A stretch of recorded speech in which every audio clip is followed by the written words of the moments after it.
The Galactic Council chamber floated in silent orbit above the blue star of Valeries. It was a place of polished crystal, slow-moving light, and beings who believed they had seen everything the galaxy could offer.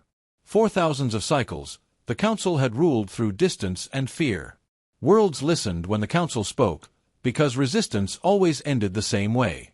On this day, a new world filled the central projection. Earth. A small blue planet, marked with warning symbols and hazard codes. The classification hovered beside it in dull red light. Class 15 Deathworld. Many Council members reacted with mild interest, not fear. Deathworlds were rare, but they were not unknown. Most species that evolved on such planets never reached the stars. Those that did were usually fractured, unstable, and easy to control. High Counselor Ven Tal addressed the chamber. His voice was calm, slow, and full of practiced authority. He explained that Earth had been watched for many cycles. Humans were aggressive, inventive, and endlessly divided. They fought among themselves constantly, draining their own strength. They are dangerous to themselves, Ven Tal said. Not to the galaxy. Several counselors nodded in agreement. Others studied the data streams showing human wars, pollution, and political conflict. To them, it looked like weakness, not strength. Counselor Iraxa raised a concern. She pointed to reports about human resilience, their ability to survive radiation, disease, and extreme environments. She noted how quickly humans recovered from disasters that would end other civilizations. Ven Tal dismissed it. Survival is not the same as power, he replied. They lack unity. They lack advanced fleets. They lack discipline. The Council's real concern was not fear, but resources. Earth sat near unstable trade routes and held rare materials deep within its system. Allowing humans to expand unchecked could complicate future control of the region. After brief debate, the decision was made. A limited attack. Not a war of extermination, but a demonstration. The Council would send a fleet to strike military targets, destroy orbital defenses, and force Earth into submission. Humans would be offered protection in exchange for obedience. To the Council, it was routine. Far away, on Earth, the sky looked peaceful. Captain John Carter stood inside a defense command center buried deep beneath the rocky plains of North America. He was a quiet man with tired eyes and a steady posture. Years of service had taught him that silence often came before disaster. Early warning systems began to flash. At first, technicians thought it was a sensor error. Objects appeared at the edge of the solar system, too large and too organized to be natural. Then more appeared. Dozens. Then hundreds. Lisa Morrow, a civilian analyst brought in for threat assessment, stared at the data with growing fear. The shapes did not match any known human design. Their movement was controlled, deliberate. "This isn't debris," she said quietly. "This is a fleet." Within minutes, command channels across the planet erupted. Satellites confirmed unknown warships emerging from faster-than-light transit. There was no message, no signal, no warning. The first attack came without sound. Orbital platforms vanished in bursts of white light. Communication relays went dark. Human defenses responded, but their weapons barely scratched the shields of the alien warships. From the Council fleet's perspective, it was flawless execution. Precision strikes. Minimal effort. Humans scrambled in confusion, exactly as predicted. But confusion did not become surrender. Captain Carter ordered a full planetary alert. Emergency protocols activated across continents. Old systems, new systems, civilian networks, and military channels fused into one desperate flow of information. Humans adapted. Fighter squadrons launched, knowing they were outmatched. Ground-based weapons fired anyway, tracking patterns and shield fluctuations. Engineers rewrote targeting software in real time. Lisa watched in disbelief as human pilots flew directly into danger, using the debris of destroyed stations as cover. They did not retreat. They adjusted. The alien fleet suffered its first loss when a damaged human missile detonated inside a shield gap no one believed humans could find. A single warship spiraled out of control and burned in Earth's upper atmosphere. On Valeries, the Galactic Council received the update. One ship lost. Silence followed. Ven Tal frowned, more annoyed than concerned. "An acceptable anomaly," he said. "Increase pressure." More ships moved forward. Stronger weapons fired. Cities trembled. Oceans boiled in targeted zones. The Council expected panic, riots, and collapse. Instead, human broadcasts changed tone. There was fear, yes, but also resolve. Messages spread across the planet, calling for unity. Nations set aside conflicts within hours. Supply lines were shared. Command authority was coordinated. The Council did not understand how unnatural this was. Species born on safe worlds avoided pain. Humans had evolved with it. Disaster was familiar. Crisis was normal. As the first day of the invasion ended, Earth still stood. Human losses were heavy. Damage was severe. But the planet did not break. In the command center, Captain Carter looked at the remaining defense map. Red markers filled the screen, but so did green ones. Surviving units. Repaired systems. New strategies already forming. "They thought this would be easy," Lisa said. Carter nodded. "They made a mistake." High above, the alien fleet regrouped, confused by resistance that should not exist. Reports flowed back to the Galactic Council, each one more troubling than the last. Humans were not fleeing. Humans were learning. And for the first time in countless cycles, the Galactic Council felt something unfamiliar stir within its chamber. Doubt. The second day of the invasion began with fire. Alien warships moved closer to Earth, filling orbit with massive shapes of metal and light. Their weapons struck with greater force than before. Entire regions lost power. Cities burned. The Council believed this would finally break human resistance. It did not. On Earth, emergency command centers stayed active despite the damage. Humans worked without rest. Sleep became rare. Fear was pushed aside by necessity. Captain John Carter moved from station to station, speaking calmly to exhausted crews. He did not promise victory. He promised effort. That was enough. Lisa Morrow studied alien attack patterns. She noticed something important. The enemy favored efficiency. They avoided risk. Their movements followed logic, not instinct. "They fight like machines," she said. "Predictable machines." This idea spread quickly through command networks. Human forces changed tactics. Instead of meeting alien ships head-on, small groups attacked from unexpected angles. Outdated fighters were modified to carry experimental weapons. Pilots flew closer than safety allowed, forcing alien gunners to hesitate. Ethan Brooks, a naval officer operating from a damaged carrier, led one such attack. His fleet was small and underpowered, but it moved fast. They struck supply vessels, not warships. Explosions rippled through alien formations. For the first time, the alien fleet slowed its advance. On the Council world of Valeries, reports arrived faster than expected. Damage estimates rose. Timelines stretched. Counselor Iraxa reviewed the data in silence. She noticed how quickly humans adapted. How they changed strategies within hours. How losses did not stop them. "This resistance is not normal," she said. Vental responded with irritation. "They are desperate." Desperation fades. But even as he spoke, more alerts appeared. Human forces had captured alien technology. Back on Earth, wreckage from destroyed warships fell across oceans and deserts. Recovery teams moved in fast. Engineers studied power cores and shield fragments. They did not understand everything, but they learned enough. Claire Dawson, a civilian engineer, helped connect alien energy systems to human power grids. The process was unstable and dangerous. 2 labs were lost. The third succeeded. Human weapons grew stronger. The alien fleet answered with heavier strikes. They targeted command centers, hoping to cut leadership from the fight. One strike came close to Carter's location. The ground shook. Dust filled the air. Carter did not move.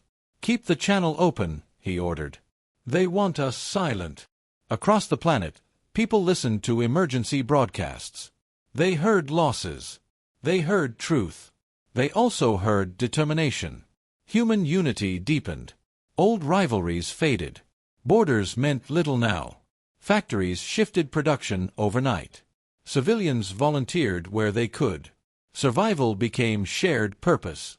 In orbit, alien commanders began to argue. Their models no longer matched reality. Human fighters should have been gone by now. Instead, more appeared. One alien warship lost its shields after repeated small attacks. Another was boarded by human troops who used stolen technology to breach the hull. The idea of boarding actions shocked the invaders. Humans fought inside burning corridors, adapting weapons on the move. They won the ship at great cost.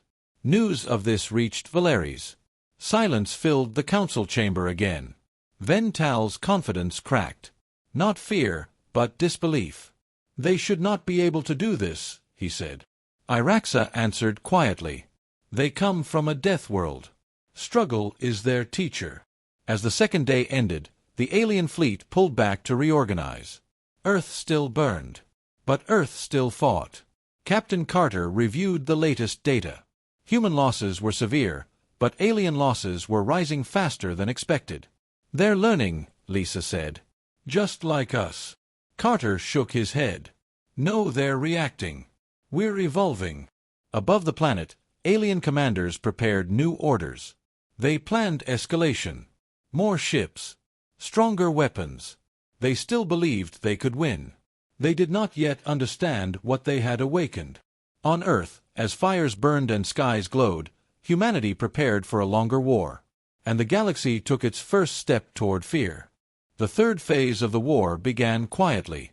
After days of constant battle, the alien fleet pulled farther from Earth. From their view, it was a pause to regroup. From the human side, it was an opportunity. Earth's command networks stayed active. There was no celebration. No belief that the danger had passed. Humans had learned that silence could be more deadly than noise. Captain John Carter stood before a large tactical display. The image of the solar system glowed in soft light. Alien ships were marked in red. Human assets in green. The balance was still against Earth, but it was no longer hopeless. For the first time, humans planned an attack beyond defense. Lisa Morrow and her team analyzed alien movement patterns. They noticed supply routes forming between the main fleet and distant support ships. These ships carried fuel, ammunition, and replacement parts. They rely on long chains, Lisa said. Break the chain, and the fleet slows. The idea spread quickly. Small human strike groups were formed. They were not large fleets. They were fast, patched together from damaged ships, experimental drives, and stolen alien systems. Alex Grant was chosen to lead the first deep strike. He was not the most senior commander, but he understood risk. His ships were underpowered, his crews exhausted, but morale was high. They launched without ceremony. The jump beyond Earth's orbit was rough. Human drives strained under the load. Alarms screamed. Engineers fought to keep systems stable. Then they emerged behind the alien lines. The supply ships were massive and lightly armed. They were never meant to face attack. Human strike craft moved in close, using debris and sensor noise to stay hidden. The first explosions were clean and precise. Fuel ships ruptured. Storage vessels burned. Communication relays vanished in bright flashes. The alien response was slow.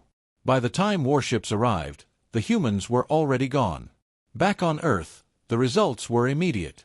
Alien attacks became less frequent. Their formations loosened. Coordination suffered. Humans pushed harder. On the ground, factories worked day and night.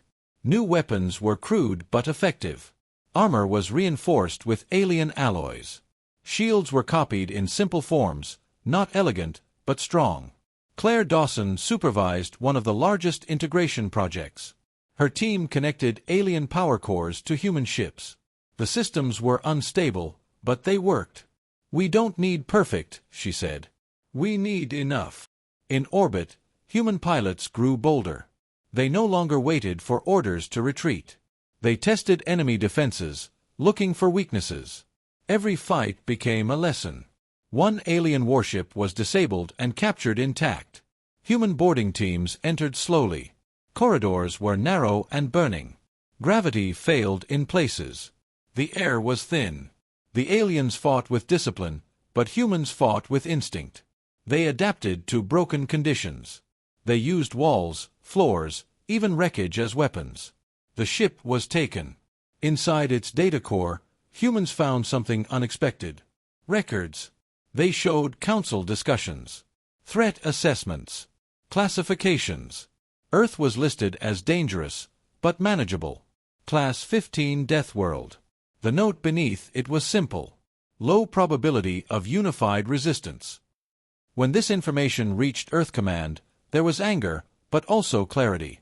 They thought we'd break, Carter said. They don't understand us. No one argued.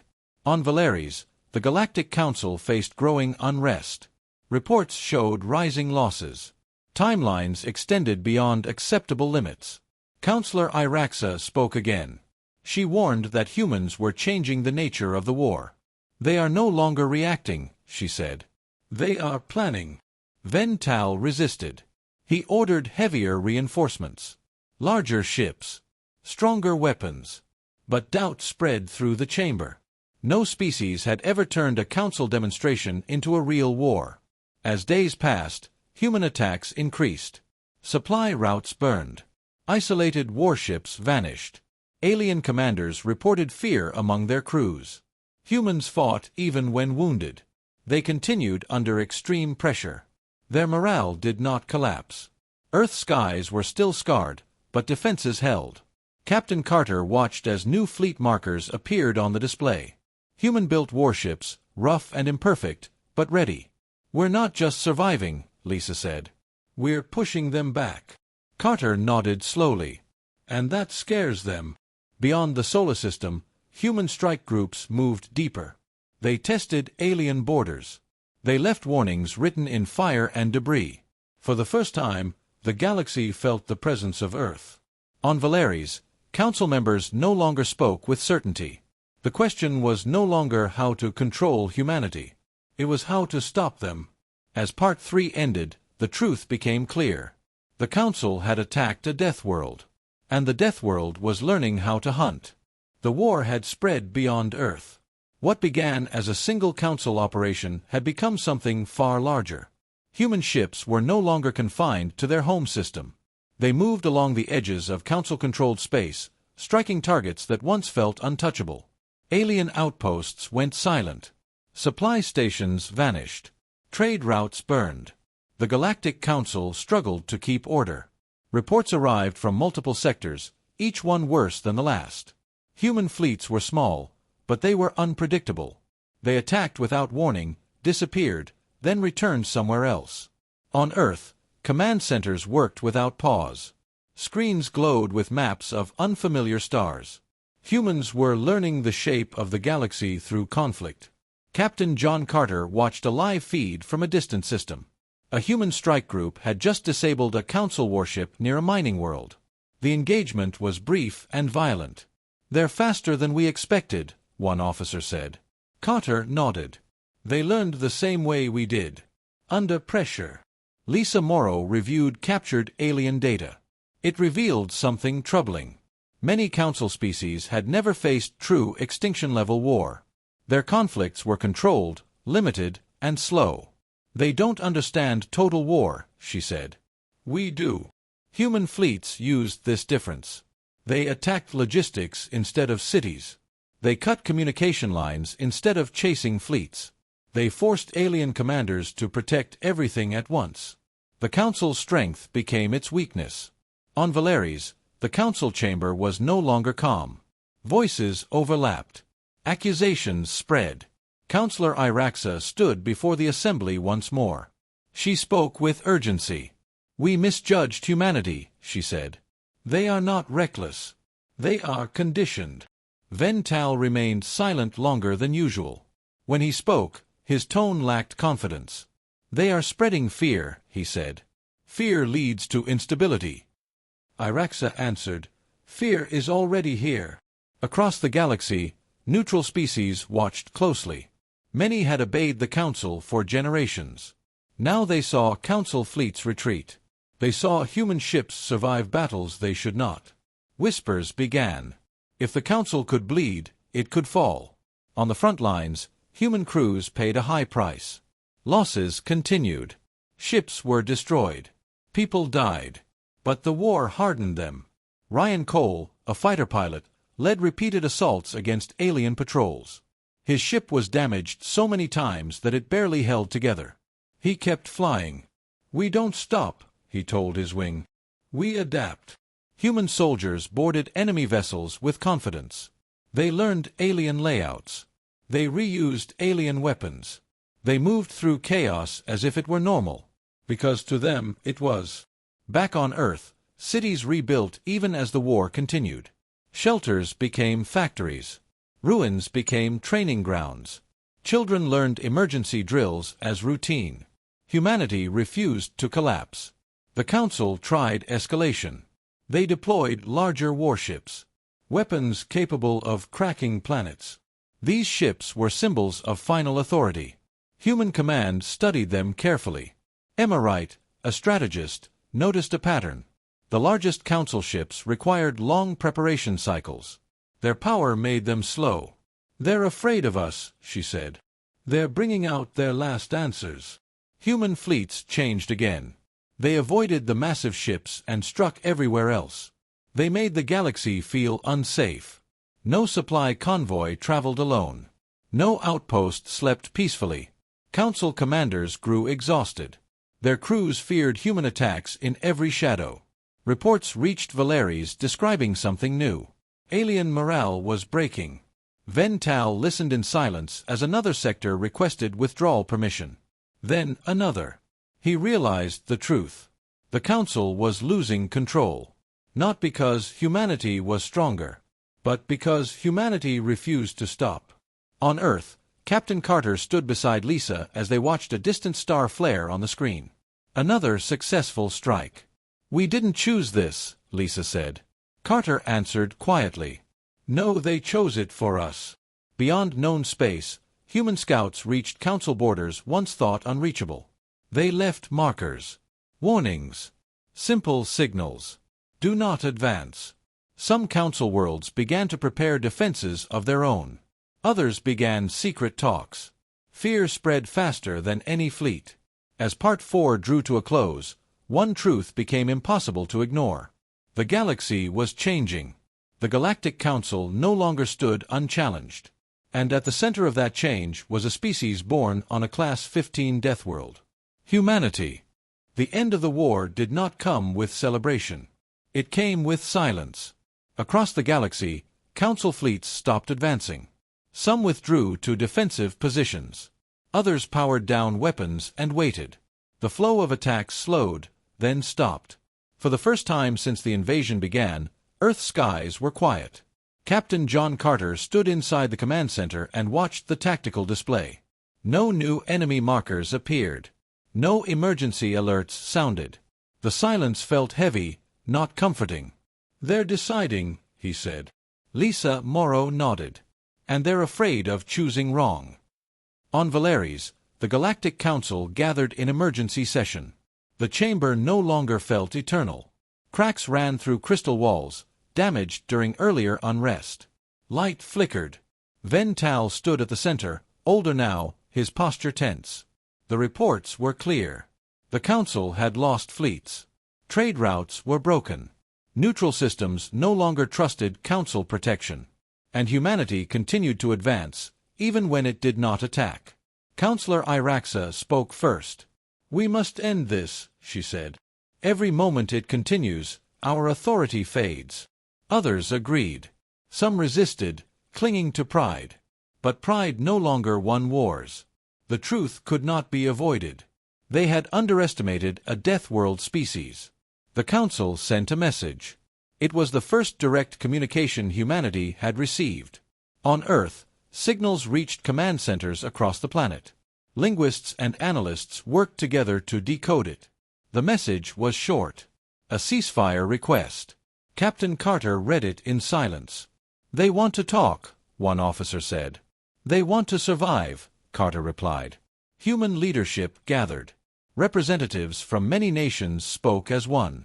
There was anger, grief, and loss. But there was also clarity. Humanity would not surrender. They would negotiate. A neutral system was chosen. Human and Council ships arrived under strict conditions. Weapons were powered down but not removed. Human warships looked rough beside Council vessels. Patched armor. Visible scars. Mismatched designs. But they held position without fear. Alex Grant commanded the human delegation fleet. He watched the Council ships carefully. "They expected us to come desperate," he said. "We didn't." Inside the negotiation chamber, the difference between species was clear. Council members spoke of balance, order, and authority. Humans spoke of survival. "We did not seek this war," Lisa said during the talks. "You brought it to our world." Vental listened as losses were listed. Cities destroyed. Lives taken. Ecosystems damaged. For the first time, he did not deny responsibility. "You were classified," he said. "We believed you could be controlled." Captain Carter's voice was calm. "We are not something to be controlled." The Council offered terms. Protection. Limited autonomy. Monitored expansion. Human representatives rejected them. Instead, humanity offered its own terms. Recognition as an independent power. Guaranteed borders. No future Council military actions against Earth or its allies. And consequences if those terms were broken. The Council hesitated. Outside the chamber, human fleets waited. Beyond them, strike groups remained active across Council space. The message was clear. This was not a request. Vental understood then. The Council had already lost. Agreement was reached. The war ended not with victory cries, but with acceptance. Across the galaxy, news spread fast. The Galactic Council had failed to subdue a single world. A Class 15 Deathworld. Earth. Human fleets withdrew from deep strikes, but not fully. They maintained presence. Patrols continued. Defenses stayed ready. On Earth, rebuilding began in earnest. Cities rose from ruins. Technology advanced faster than ever. Unity did not fade. Humanity remembered. Captain Carter stood beneath an open sky for the first time in weeks. The stars looked the same, but felt different. "We survived," Lisa said beside him. "We warned them," Carter replied. Far away, on Valeries, the Council chamber was quiet. Records were updated. Classifications changed. Earth's entry was rewritten. Class 15 Deathworld. Status: untouchable. A note was added beneath it. Never provoke. Across the galaxy, species studied the new power that had emerged. Some feared humanity. Others respected it. All remembered the lesson. A Deathworld does not create victims. It creates survivors. And sometimes, conquerors. The question echoed in Council archives and alien histories, no longer spoken with arrogance, but regret. "Why did you attack a Class 15 Deathworld?"